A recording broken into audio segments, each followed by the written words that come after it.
Welcome to the Wildspire Conversations podcast. You get to be a fly on the wall for my intimate coaching sessions with inspiring entrepreneurs who are changing the world. I'm your host, Stephanie Benedetto Padovani, wild creation coach and soul storyteller at The Awakened Business, where I help coaches, therapists, and creative entrepreneurs craft an irresistible message and broadcast it to the world. In each conversation, I'll ask curious, playful questions, challenging us to connect with the deeper purpose and joy of what we're here to do. We may experience one or more of the following: articulation of their soul's message and mission, life-changing stories, insights, ahas, and wisdom nuggets, ideas for new products, services, or businesses. Truth is, I have no idea exactly what will emerge, because there's no agenda for this conversation. Anything can happen when we step into the unknown of infinite creativity, and that's where we're going to play. It's time to get wild-spired. Welcome. My guest today is Nikki O'Brien, a podcasting priestess for beautiful beings of light. She believes that the magic of conversation is real, and I think you'll find an example in this one you're about to listen to, and that each unique voice is the cornerstone of facilitating healing, change, and transformation. As a podcast coach, editor, and producer, she works with big-hearted, epic souls to connect more intimately with their audiences. With an extensive background in radio, her signature program, Zero to Launch in 6 weeks, gets her clients live and listed, creating a powerful platform to speak their truth and shout to the masses. Nikki is also the creator of the binge-worthy podcast, Quintessential Being, offering women fresh perspectives that cultivate awareness and invite acceptance so they can step into their sovereignty. So in this conversation, Nikki and I explore the magic of conversation and story, two of my very favorite mediums, and Nikki's as well, in a very playful conversation that is full of embedded stories and fresh perspectives. Together, we end up telling a spontaneous story about a character named Ebony. I think you'll enjoy this conversation to have a full experience of the power of conversations, coaching, and storytelling in this insightful and lively podcast episode with Nikki O'Brien. So Nikki, I'm so glad that you're able to join me here today. Thank you so much. Thank you. Thanks for having me. I'm excited to dive into this conversation. I love conversations like this. Yeah. So my first question for you is, what would make this conversation really extraordinary for you? The aha moments. I adore deep conversations where you are talking soul to soul with someone about the stuff that really matters to you, about the stuff that moves you. I feel like when you have conversations like that, you get those revelations that you wouldn't normally come across. You know, sometimes we can get up in our mind about stuff a lot. Often I get up in my mind about stuff, and so I feel like, yeah, when you're talking to people and you're just talking about life and experience, and someone else will give you a different perspective on something, and it will just click and drop in, and you'll be like, whoa. Sometimes it can be like the simplest things. So I feel like those are the most extraordinary moments in conversations. They're what I live for. Cool. So is there something in particular you'd like to have an aha moment about or explore? If you could have it about anything, what would it be? I don't know. That feels like so expansive. What's been on my mind lately? I guess the stuff that's been on my mind lately, you know, like I mentioned before, like being up in your mind, how to drop more, how to touch your soul more. Yeah. I'm a soul-driven person. I love that. I love human connection. I'm fascinated by our behavior. And I think society puts a lot of power and I don't know what the word is, strength in your mind when I don't think that that's the best way to live life. So yeah, when we can be more connected to our hearts, more connected to our souls, I feel like that's where the magic is. So what is it? How do you know when you're connected to your soul? Oh, that's a good question. I was actually on retreat at the end of last year. We went to this beautiful spot down in South Australia overlooking the ocean. And I feel like that was the first time this woman led us in a circle. And I felt like that was really the first time that I actually got to consciously like touch my soul and feel what it was like. I'm a touch person. That's part of like one of my love languages, and that's how I sort of understand the world around me, I guess you could say. And I got this real sense of like this heaviness, but like this, I want to say visceral heaviness, but it was bizarre. It wasn't like it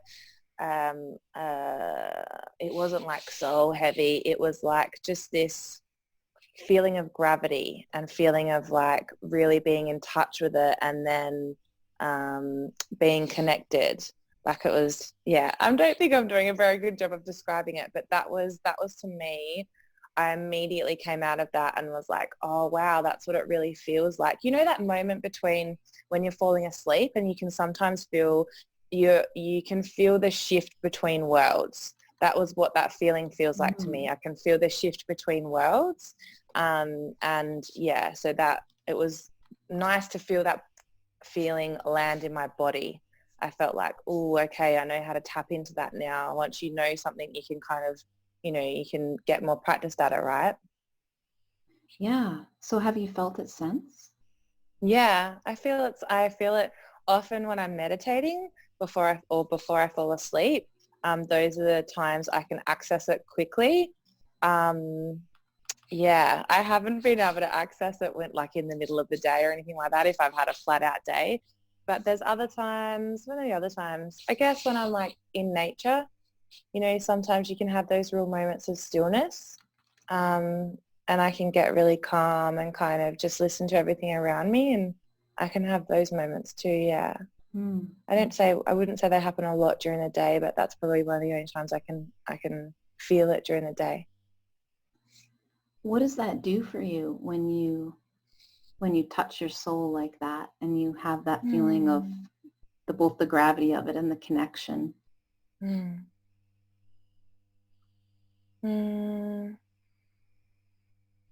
I feel like there's a deep sense of safety, and that I can really feel like I can tap into the bigger picture. Sometimes we can get really caught up in day-to-day stuff, and when those moments happen, it's like it takes me right up to look at the bigger picture, like the whole timeline of my life, and that everything happens for a reason. I can really sink into that. Everything happens for a reason, and it's okay, and you're on the right track. When it just feels like it hits you in the heart, you feel like it's okay. I'm okay. I'm good. This is good. Everything is unfolding as it should. Yeah, it's my experience as I look for my own version of that in my life is that we're always connected and always plugged into that. We just aren't aware of it because we're stuck in our thinking or in our minds, like you're saying. And so it's those moments when we come back to it and it's like, oh yeah. Even when I'm not in it, if I can remember that it exists, I can still kind of sense it. Does that make sense? It's almost like I can have totally one fingertip in it, even though I'm stuck in this busy mind thing. Right. Yeah. So I wonder okay. So, all right, may I ask you a big picture question? This is occurring to me. Sure. So what is the story of your life that you really want to be telling? Like if you go big picture, the story, if you could tell any story, and you can answer this metaphorically, with movies, with whatever you want. Like, go for it.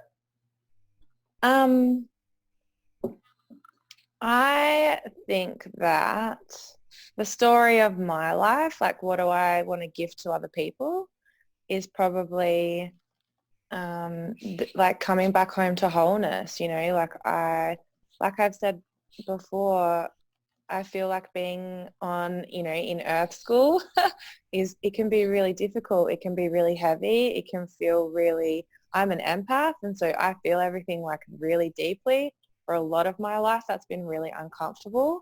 And it's been really hard to kind of sit with the so-called negative emotions. Like that's really been such a practice of mine, and it still is. And I am definitely a person that gets caught up in my mind a lot.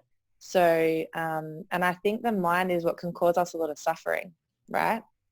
So, as much as those moments are those big moments of like, of challenge and trauma and all that stuff, they can be really transformative, right?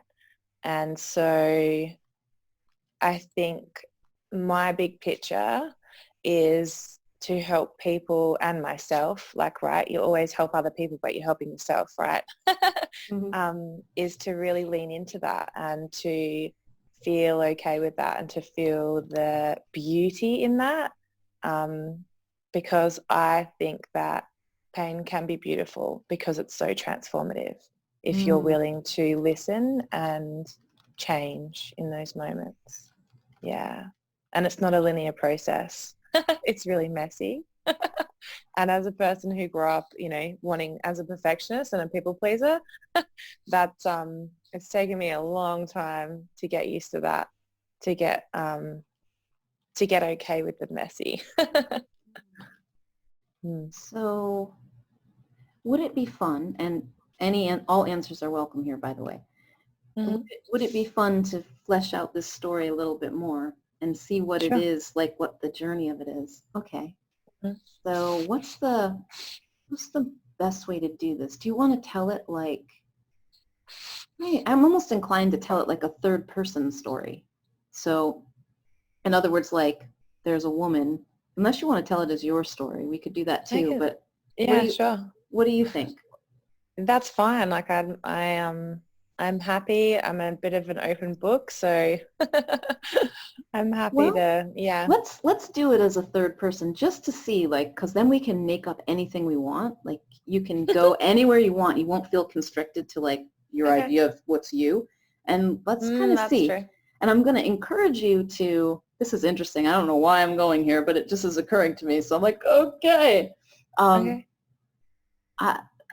you know, you have permission, not that you need it from me, but to go anywhere you want, to be magical and crazy and weird and and normal and average and mediocre and anything else that might occur to you as the thing to do. So, all right, so we have this character. Is it a her? Is it a she? Who's our character? We're going to tell this story. Sure, yeah. Okay. Yeah, it's a she. Does she have a name? Would we like to give her a name?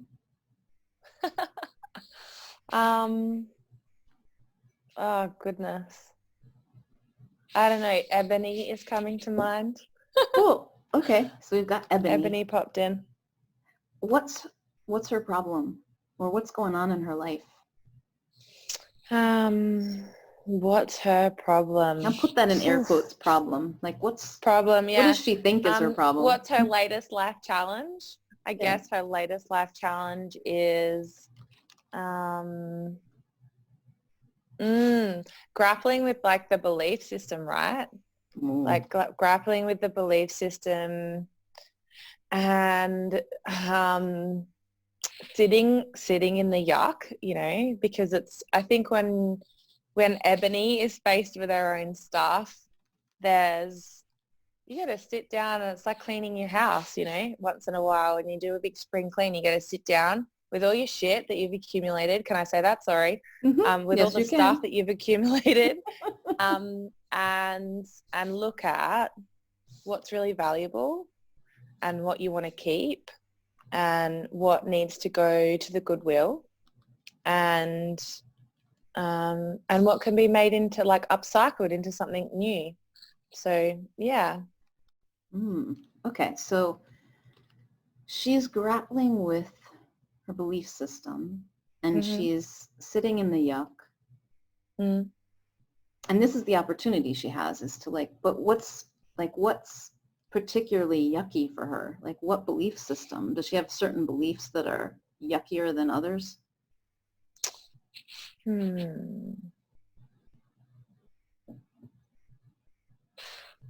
I think it's about expansion,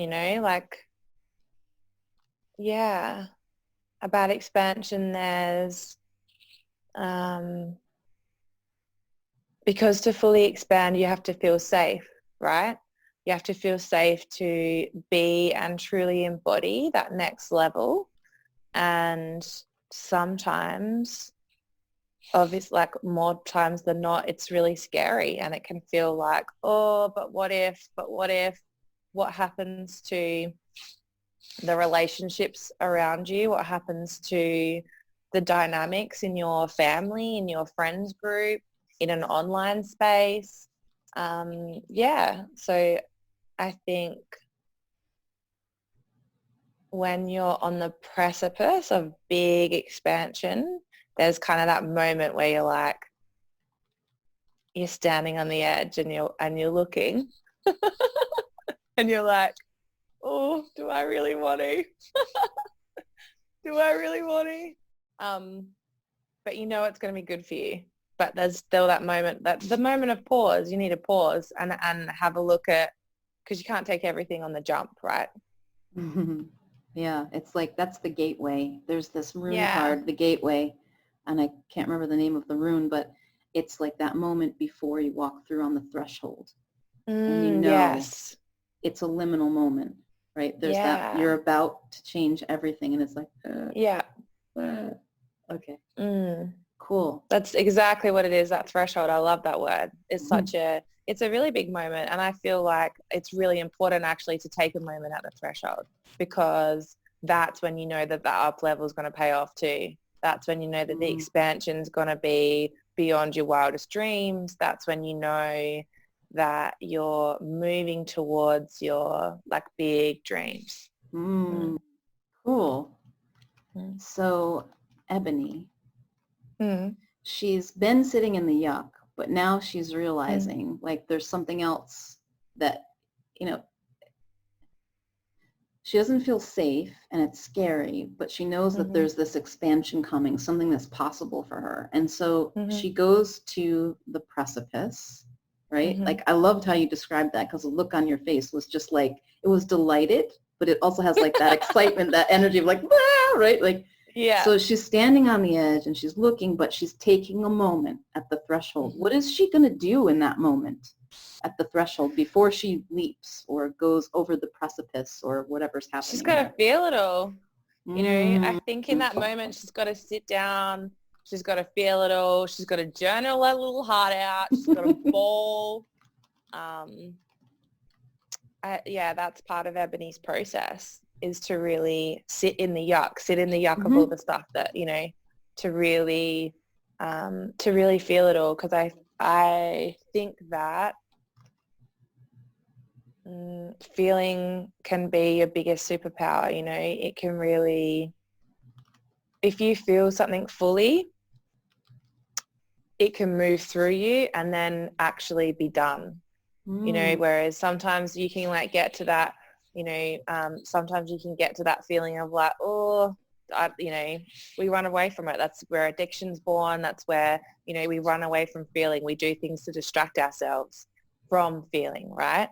And so, I think if you don't sit in all of the feelings at the precipice, at that point, at that threshold, then it can be only a little leap rather than a big jump. So now she's at the precipice. She's sitting in the yuck. She's really feeling it. She's with it. She's present with it. What is she experiencing? What happens next? All I'm getting is profound peace. Hmm. There's a moment of profound peace, and then it's like she's like rising up in all her power. Yeah. Hmm. So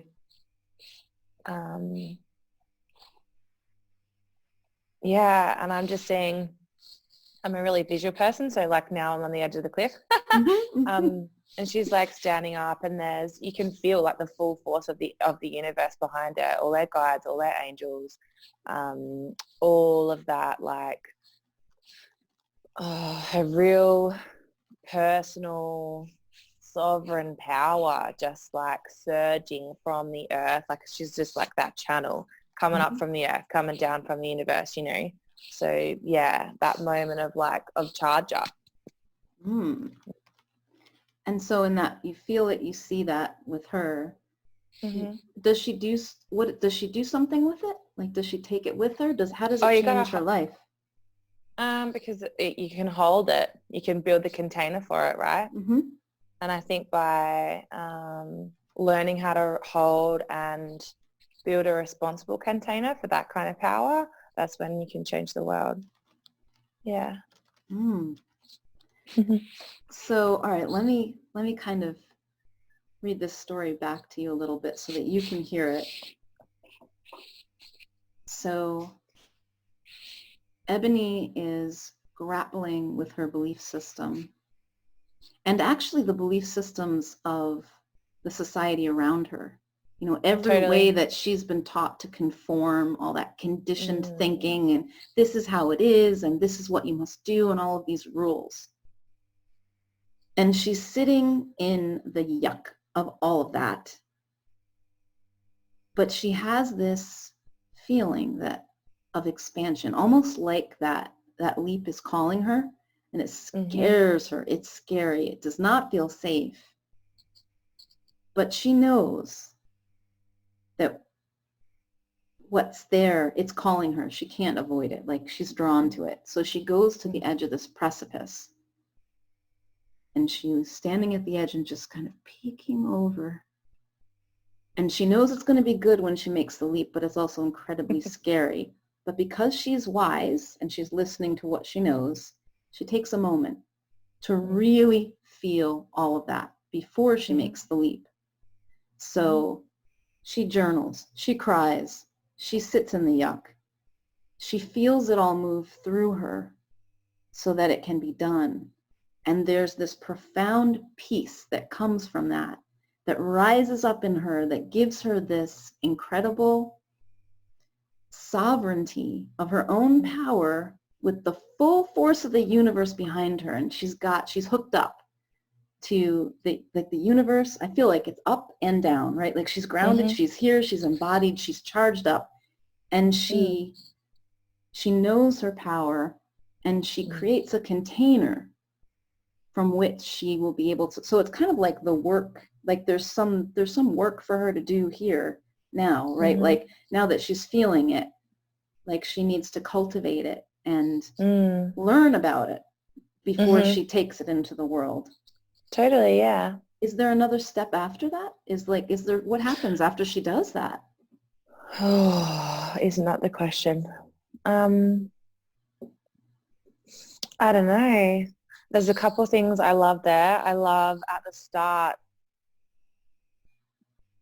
you know, it really is about like all the expectations that society and parents and, you know, the external has put on her. So that's like a beautiful recognition.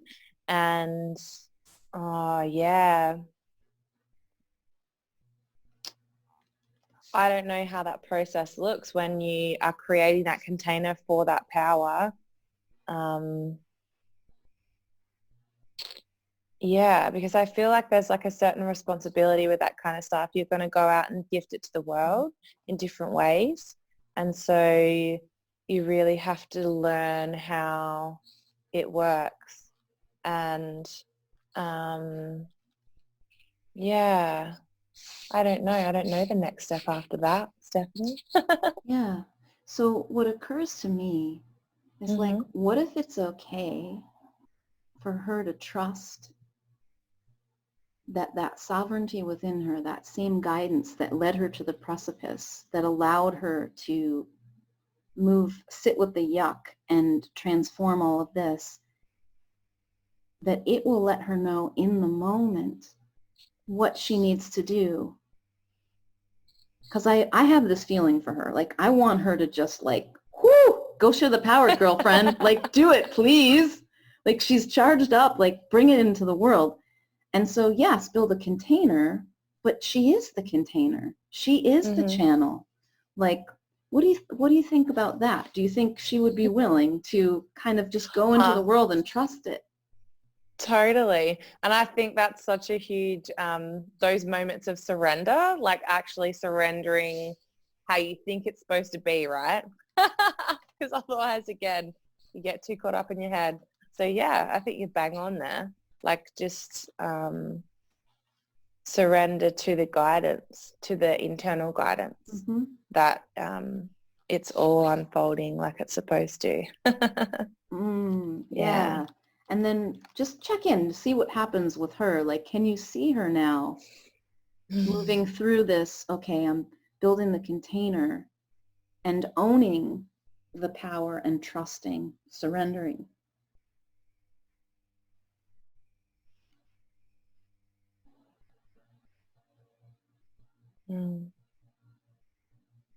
Yeah, I just see her walking through this beautiful field of like long grass, sun in the sky, a real sense of freedom. Yeah. Yeah, that feels like that's where she wants to go. Yeah. Totally. Cool. So I'm wondering, is that, Nikki, what you do for people? Do you help them to, and I'm just wondering here, like, this. Or would you like to? Oh, I like it. Yeah, actually. Definitely. I had an experience actually on Monday where I was coaching one of my clients, and she wants to start a podcast. She's a mum of two, and her husband travels all over the world for his job. And so she has traveled for like the last 7 years to lots of different destinations, and has really, she wants to,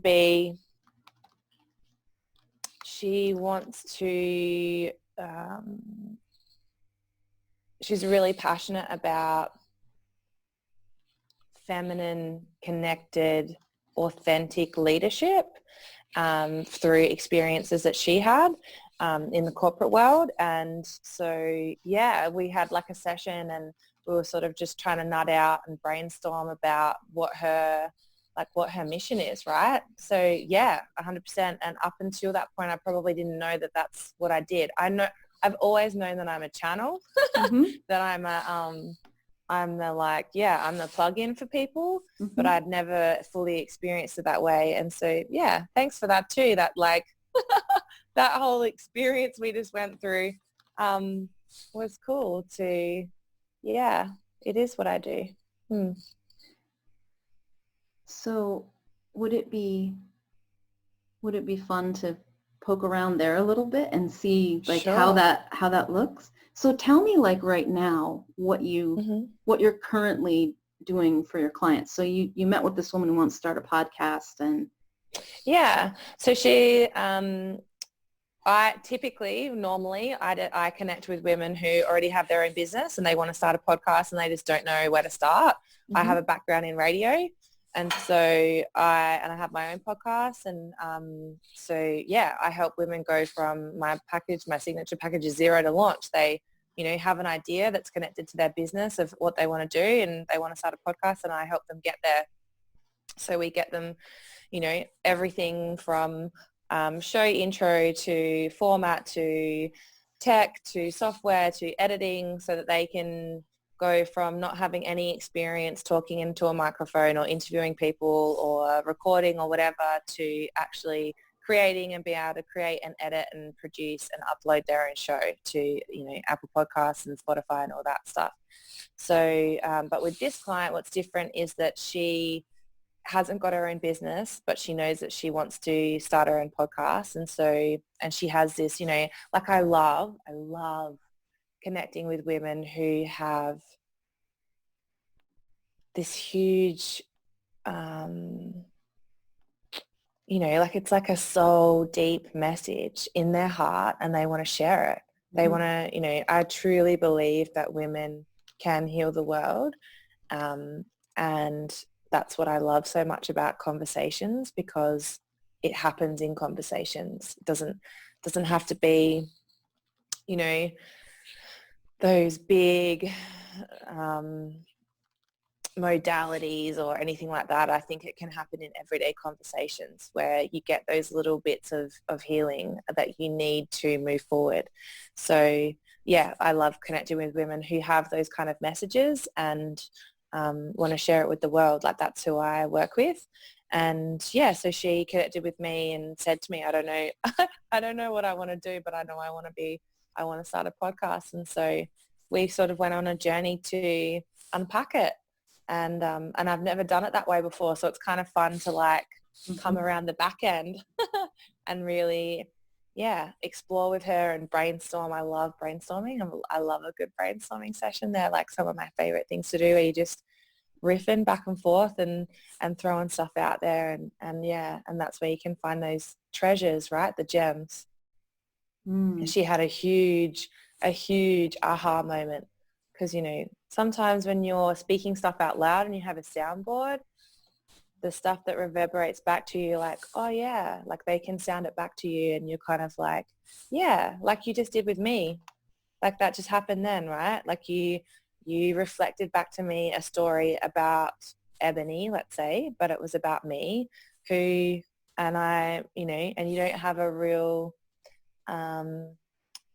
like understanding that, it's like that saying, if you could see yourself how others see you, you could conquer the world, right? Like that's how it is. In those moments, I think you've got someone who's your,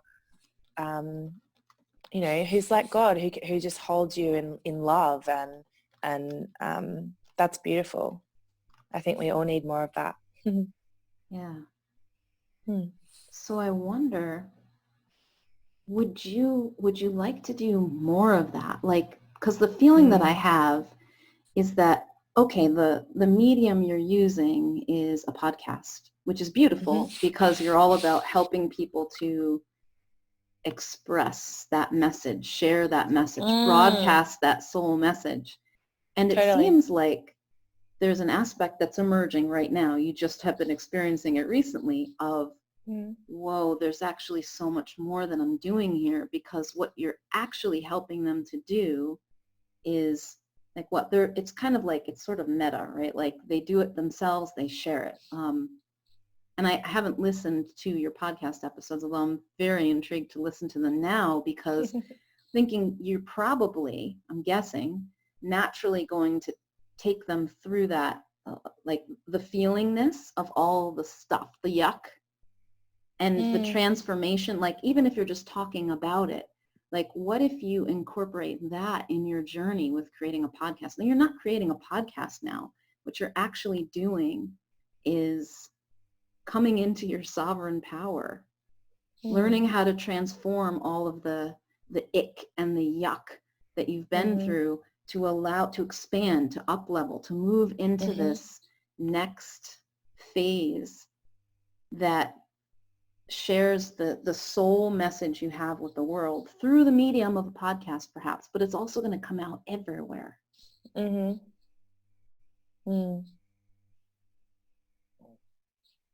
Yes.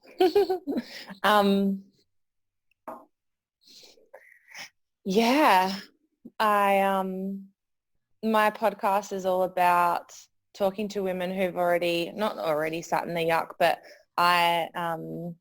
I really enjoy learning from other women how they've navigated challenge, I guess. But what I liked doing And what was happening kind of then was, like that, taking them from that place of ickiness and from just a place of confusion, right? Because that's the biggest thing that comes out of stuff is, and that's the biggest thing that if we're talking about that moment on the threshold, there's a moment of clarity. Like that profound peace is deeply connected to the moments of clarity. Clarity feels so good. Clarity feels really clear and empowering, and so if I could give people clarity about what their heart-driven message is, what their soul's saying, for sure, sign me up. Yeah. It's kind of like the feeling that I have of it is almost like you're shepherding them on this journey. These women there's something happening in their life externally too. Like there's something external that's kind of motivating this a little bit. Like, yes, and it is that friction against the belief systems, the others, they say you can't, this is what you have to do, and creating a new way. And I have this sense that you can just come in and be with them in it first. Yeah, that's how I look at myself. Like I'm just, even in my podcast coaching, like I'm just here to hold your hand because, I don't know about you, but that's how I feel like I can do some stuff, like, you can do it, and you can like fight and grapple, and like you could battle and do it, but isn't it more peaceful, and isn't it more fun when you get to like just hold someone's hand and do it with them, and then it's like all I see now is like when you are letting go of your child on their first day of school, and then you're like, okay, now you can go and be on your own journey, but sometimes that need those people to hold your hand for like a little bit of the journey, just to get you started, just to get you over the humps, because starting is the hardest part sometimes, isn't it? Starting can really be the hardest part. So what you're doing with the podcast is really helping these women get started sharing their message and their voice, and getting over all the wobbles and the fears about, oh God, am I going to do this? Is it going to suck? Is it going to, am I going to say the wrong things? Is anyone even going to listen? Nobody cares. What do I have to offer? And all the million things. But in that, it's very... there? I am. Oh, sorry. I just lost you then for a second. Yeah, I think we got up to getting over the wobbles. Yes. Yeah, we got like a little bit of a, there we go. Okay. So, so you're helping them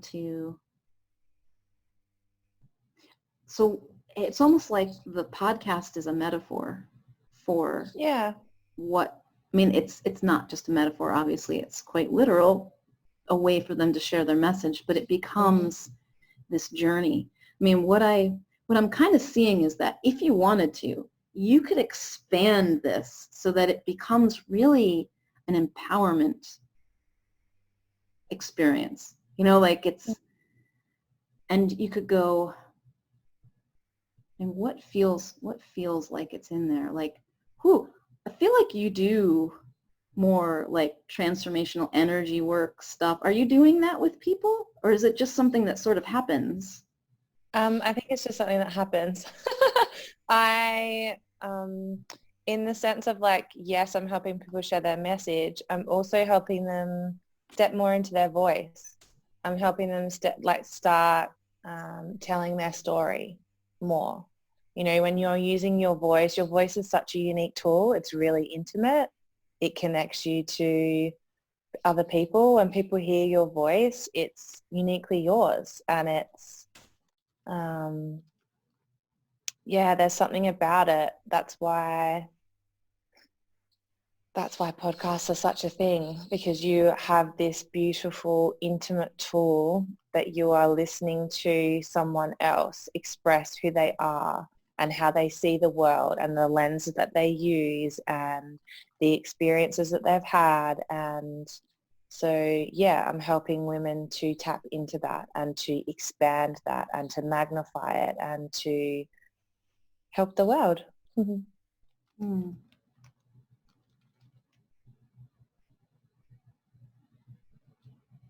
Would you like to do more of the transformation, Yeah. like more consciously? Yeah. Yeah. And more like energy work for sure. Like yes. It's so funny. Isn't it funny how like timing things happen? Like that call happened for me with my client on Monday and then this today. And I'm like, because, you know, after I got up to that call, I got this beautiful email from her, like that she hasn't had that kind of clarity in 7 years. And I was like, oh, that just makes my heart so happy because I know, like we talked about before, like the gift of clarity is just so huge. So yeah, I would definitely love to expand into that space. But I guess I'm on the precipice like Ebony. Like, I don't know how that looks. I've always known it about myself that I'm definitely a bit of an energy healer, but you know, yeah. Yeah, We'll see what happens. Yeah, I'm feeling all of this, and that's kind of why I was drawn to the, oh, I need to build a container. It's like, no, I'm not ready. I'm not ready. Like, no, I just want to stay here and like keep charging up and like, and I'm like, no, go, and yeah, so that's my very gentle I'm a suggestion. Taurus, so I'm like, oh, change has to be like, you know, I like moving slow. Yeah.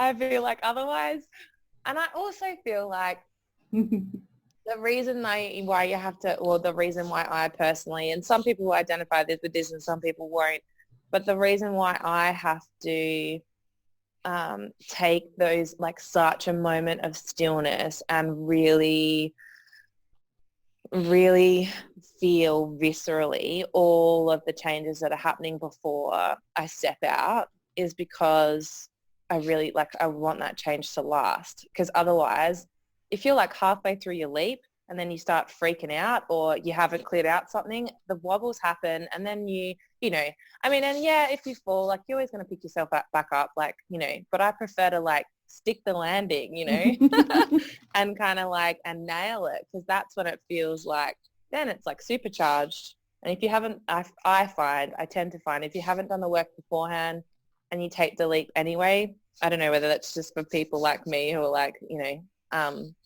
then you can tend to get the wobbles kind of halfway through and then it's not as, you know, it's not as spectacular. There are two pieces here, and I 100% like I don't know the way. I don't know the way for you or anyone else. I can only tell you what I feel, what I sense, and that feels really true to me, that for you, it feels right to sit with it, really be with it, and wait until you know it's time. And it's almost like Ebony took the leap. Like she took the leap. There's maybe another leap ahead, but there are many leaps, right? We keep taking them. Ebony took the leap, and then she connected with her power, and then she went, but I'm not ready to fully share. Like I need the container here. Like I need to, I'm not ready to go in the, which is another leap of a sense. So it's the same, you're right. It's like the same like a two-part process. Oh, totally. Babe, yes, babe. That's it. Yeah. So there is too. Yeah, like acknowledging that. I think that's really powerful. Like when do we forget to acknowledge what we've just done, what we've just chosen, this powerful thing? I mean, starting a podcast, starting a business, speaking up for the first time, that is no small thing. No. For someone who's been afraid for so long. I mean, that's actually really a big deal. And I mean, that's the other gift of sitting at the threshold and like honoring all that has brought you here and all that you have done. Yeah, it's kind of like coming back to it again. And I think, like, yes, as slow as you know to go and go. You know, like totally, yes. I'm with you there. Like, you still gotta go. You still gotta like move it. You still gotta 100%, because that's otherwise what's the point of life, right? Like there's always going to be that forward motion, and like you said, like the process happens over and over and over again. But some of those moments are bigger than others, and definitely like starting a business or starting a podcast or starting, those big Yeah, where you get to really like tune into yourself and and stand in your power. They're fun because they're expansive, but they're Mm. also wobbly. Yeah. There's this funny thing that so I like to play with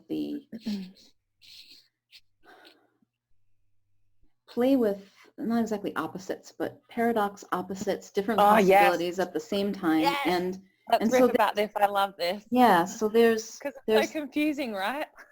well, so there's in one sense, like sitting at this threshold and being aware of all that's come and all that you're doing and like really honoring it and being filled with it and integrating it and allowing it to emerge and waiting until you're guided.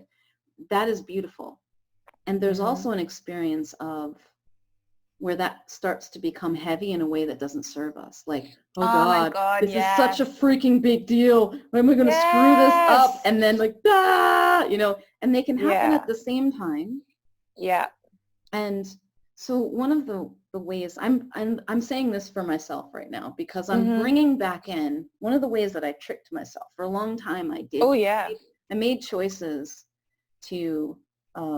I made choices around like, okay, here's my goal. I'm going to do it. And I was like a pit bull. And I was like, I'm going to follow the steps. I'm going to make it happen. And okay, by the way, human design, I'm a projector. That's like totally not my strategy, cool. right? I'm a manifesting generator. Yeah.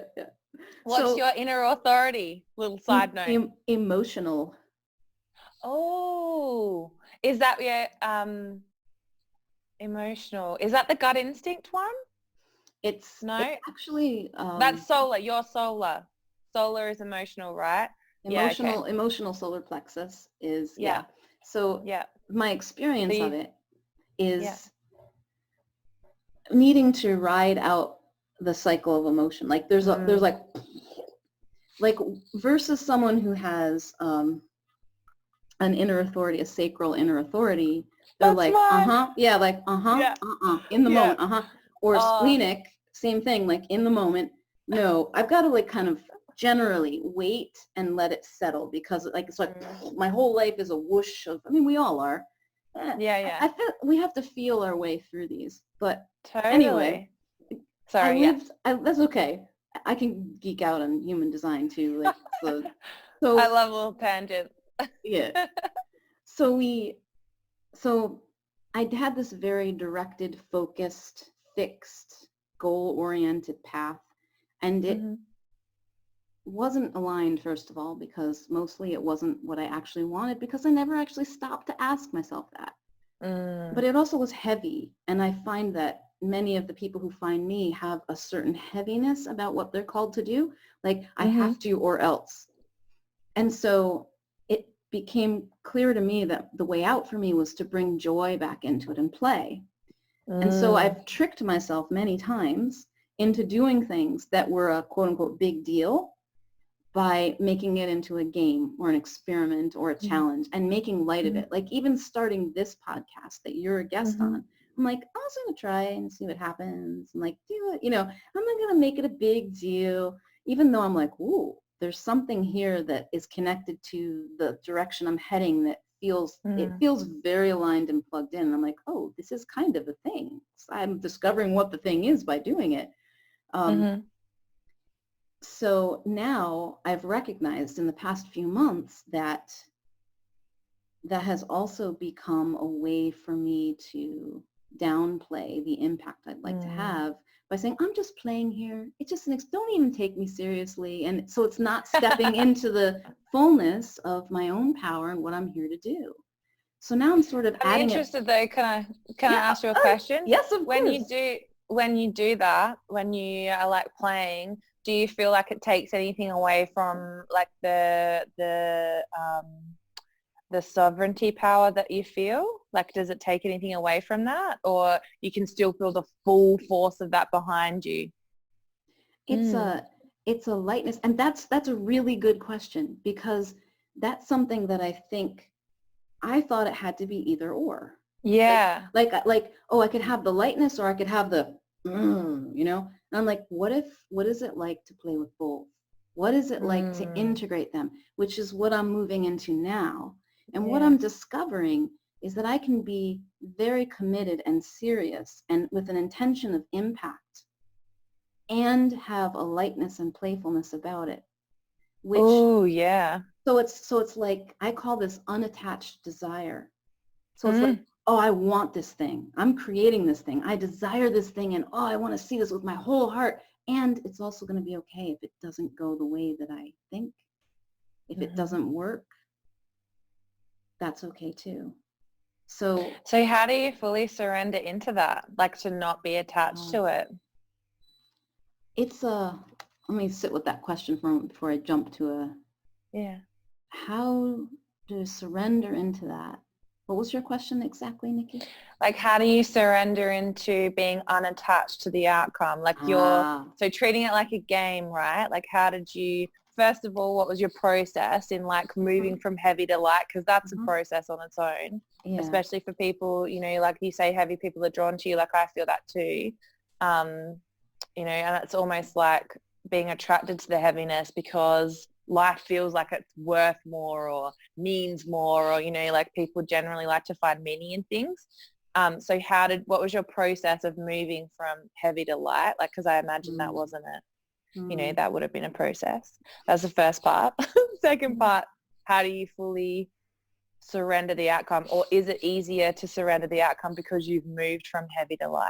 Is that like, is the answer part of that process that you did? Good observation. I think you're right. I think it is. So I've always had this lightness and playfulness, but I kept it separate from business, not fully, but the way I engaged with business, the way I engaged with my responsibilities. My responsibilities were heavy. It was obligation. It was heavy. They didn't have that playfulness to them.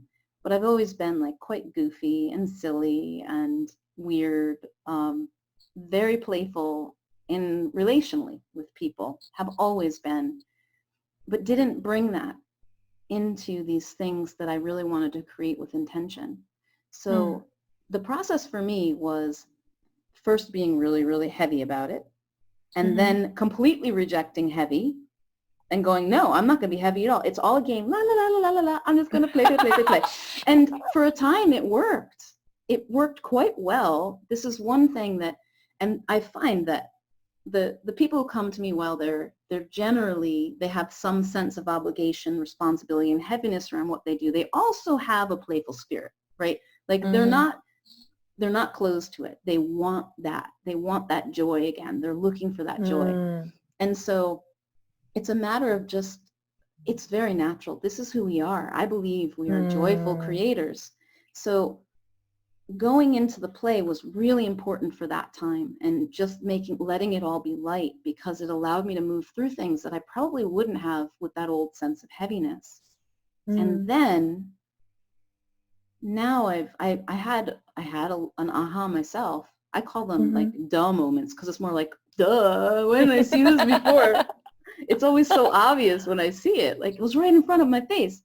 That it's also been downplaying the impact. I have not been stepping into and owning the impact I want to have. Because I was afraid that if I did, it would throw me back into that heaviness. And I was like very clear, I don't want to go back there.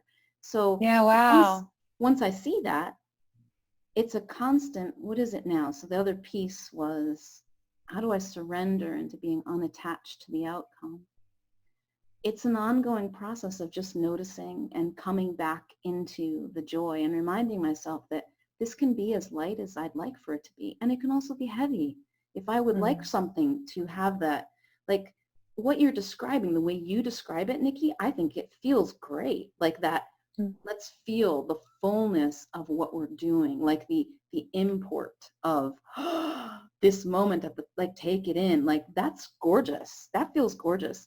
It may or may not be appropriate, if that's the right word, in the moment for me to do that. Like sometimes, yes. Other times, like, play my way through it. And then other times there can be like this way of holding it lightly. You know, it's like holding it lightly. And the more present I am, the more that surrender happens. And I think that's exactly what you're describing in being with it, sitting in the yuck and the beauty and the impact and the bigness of the sovereignty and all of it, sitting with all of it, right? And that's where I find it. That's where surrender is just like, okay, that's the willingness to be present. Surrender happens because we surrender into the moment. Yeah. I love that. I love, I feel like there's a key there, that lightness that you're talking about. That's a real key. I love, oh yeah, I'm going to like percolate on that for like a week or two. Yes. And then it doesn't necessarily have to be heavy.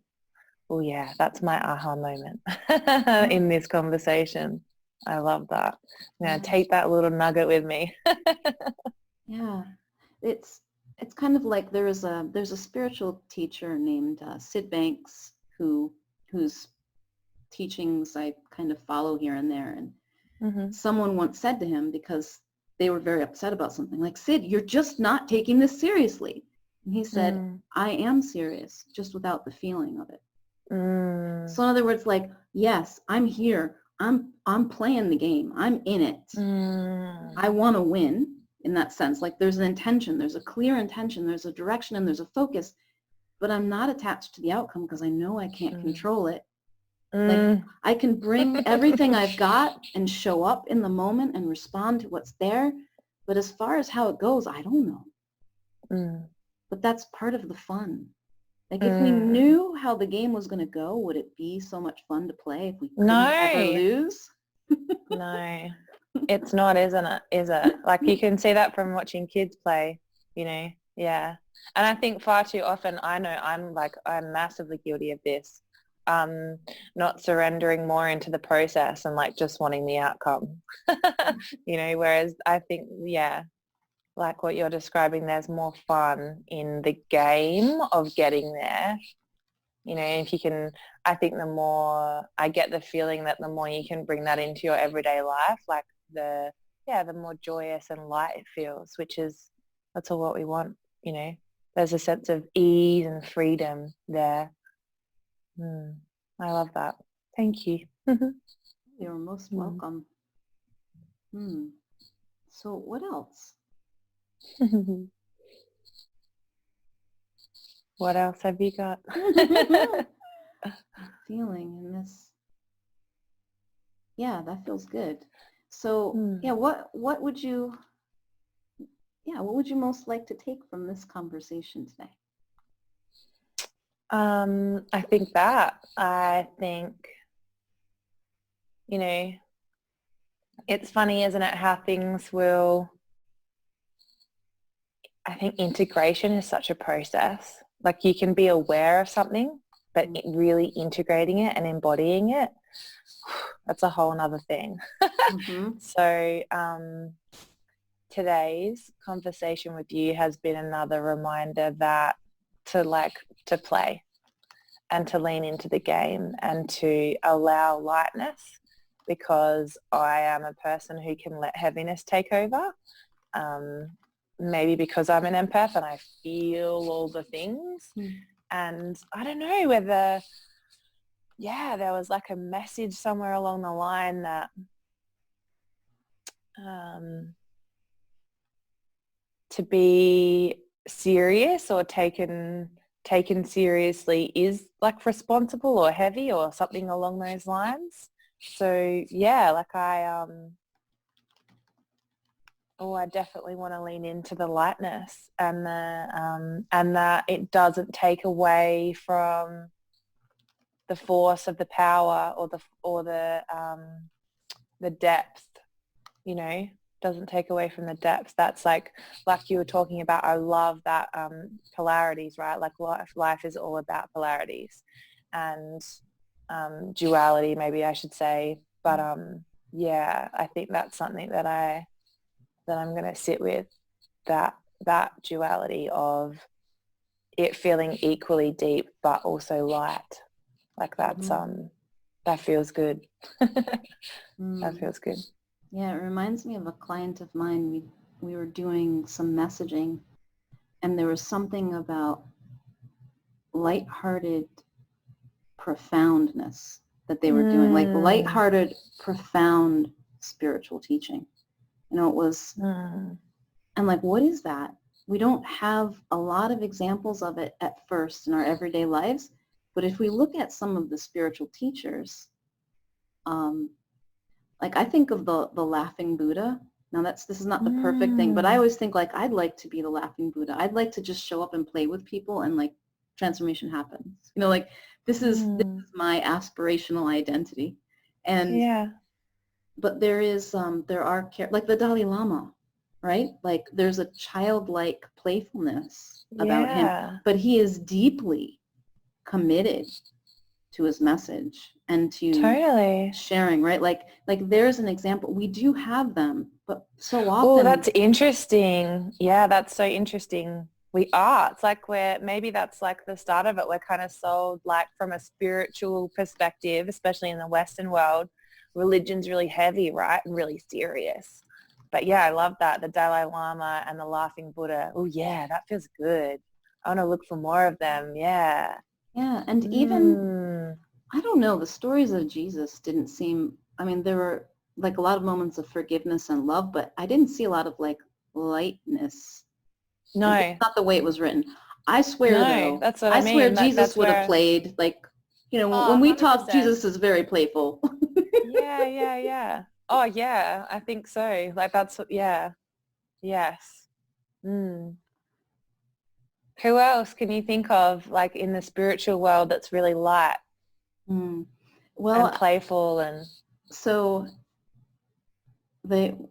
mentor and a coach and mentor of mine who I've followed for some years, Michael Neal, is like this to me. And it's, you know, the people we admire most are so often a reflection. There's our golden shadow, right? So there's your shadow, which you're exiling, the things you don't want to be. And then there's the golden shadow. Those are the things that you actually aspire to be but think you are not. And so Michael Neal has been so much of that for me. He is kind of irreverent. Like he drops the F-bomb all the time. He makes inappropriate jokes that usually involve sex on occasion, you know, not in a creepy way, in a way that's just funny and very real. He doesn't take himself seriously, although he's deeply committed to what he does. And he's become this kind of spiritual teacher and thought leader. He's very real and approachable to me, but it's that irreverent lightness that he approaches such, and he has topics. He discusses things with people. When I first met him, I was like, oh my goodness, how does he answer questions like, I'm contemplating the meaning of my life and I'm not sure, you know, like deep questions that about the nature of consciousness and reality. And he would just have these beautiful metaphors and would just seem to always have something for people. It's like, how would I have no idea how I would answer that question. This was like 4 years ago, listening to him. It's crazy. But now when I listen to him, I know how I would answer the question. Now, not for that person, because that person didn't ask me, but what I know now about conversation is that when the question is asked, all I have to do is be present, and whatever's here is the thing. And it will be there. Yes. I didn't know that then. I thought there was like a way to answer it. Yeah. Oh, I love that. That's so true. That's like, that's part of the magical conversation. I think that's what I love the most about it, about conversation actually, because it's like finding the truth in the very moment. Oh yeah, I love that. Yes, and so that's what I am learning from him. And he can be go very deep and profound, and yet maintain this lightness, and even to the point of what I would call irreverence in a way. It's not really irreverent. It's actually quite reverent, but it's so playful that it never feels heavy like it could be. And that's something I aspire to. Yeah. So I'd love to share, if I may, like my experience of you, Nikki, a little bit as we've had this conversation. I think you have a great talent for it. And that's not a talent. That's a lame word for it. That's an inadequate word. Gift, maybe. Gift is better. A gift for what is it? A gift for drawing out that story that leads someone to the awareness of the transformation that's happening. Does that make sense? And I can feel in you that, like that you're hooked up. Like when you're talking about, you help people plug in, and because you're hooked up, that you can convey that through just your very energy. And I, like, personally, I'm like, ooh, now that I've found you, I'm excited to see what, where the next steps are. Often big leaps come in little packages. Like, it's a big leap because it's moving towards something big, but the step is very small, and it's here. And we can always do here, like out there, way big, that big problem, that big mountain we want to climb. Holy smokes. But the one step, we can always do that step, Yeah. Here. I love that.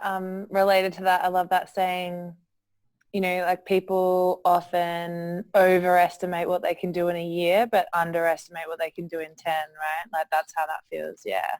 Yeah. So where would we go to find you, Nikki? If we want to connect with you, if our audience members want to, where would we go? So I'm on Instagram. You can find me at quintessential_being_by Nikki. It's probably where I'm most active. Or on Facebook, just look me up, Nikki O'Brien. Or you can see my website, which is quintessentialbeing.com. Quintessential Being is my podcast. And I know that that's a gift I have. I love speaking to people who have had big moments of transformation. And I love drawing that out of them, because I feel like through having stories about transformation, it helps people have their own, I love those. Everyone has a different and unique way, an approach to healing or to changing or to being different. So I love chatting to people who have had those big moments and then sort of made it their vocation or their life's work, because because we can all learn something. And I love learning. So it feels like the next, an opportunity and a possibility for you is to help people, to actually guide people through that process of transformation. I mean, you're already sharing the voices, you're already doing it, but to even more go there with them and really draw it out of them as the message that they'll be sharing. Right? Yeah, it feels juicy. I like it. Yeah, I'm excited for that. I don't know what that looks like yet, but I know I'm getting there. I'm on the path. So thank you for this beautiful conversation. Oh, you're welcome, Nikki. It was my pleasure. So make sure you connect with Nikki and follow her and see what evolves and emerges next.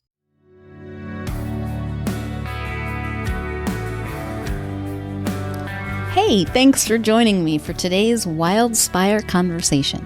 If you'd like to receive a weekly Wild Creation email from me filled with more inspiring stories, marketing experiments, playful questions, new podcast episodes, videos and freebies, and anything else I'm playing with, go to theawakenedbusiness.com/wild creation.